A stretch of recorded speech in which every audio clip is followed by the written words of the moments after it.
இப்போது புதிய அறிமுகம் ஆச்சி ஹோட்டல் சாம்பார் 50 கிராம் ரூபாய் 20 மட்டுமே. ஈரோடு மாவட்டம் கோபிச்செட்டிப்பாளையம் அருகே அதிக ஒளியுடன் அடையாளம் தெரியாத பொருள் வானில் பறந்தது போன்ற வீடியோ காட்சிகள் சமூக வலைதளத்தில் வைரலாகி வருகிறது. கோவை மாவட்டம் குறும்பபாளையம் பகுதியைச் சேர்ந்த யுவராஜ் ஜீவிதா தம்பதி கோபிச்செட்டிப்பாளையம் வந்துள்ளனர்.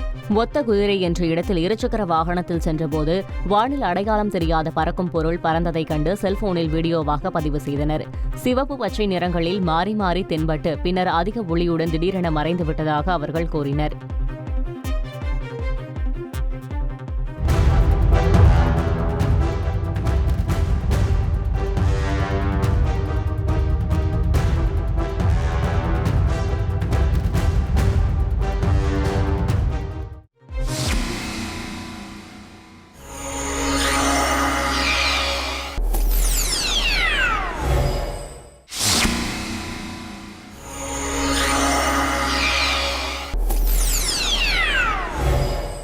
இப்போது புதிய அறிமுகம் ஆச்சி ஹோட்டல் சாம்பார் 50 கிராம் ரூபாய் 20 மட்டுமே.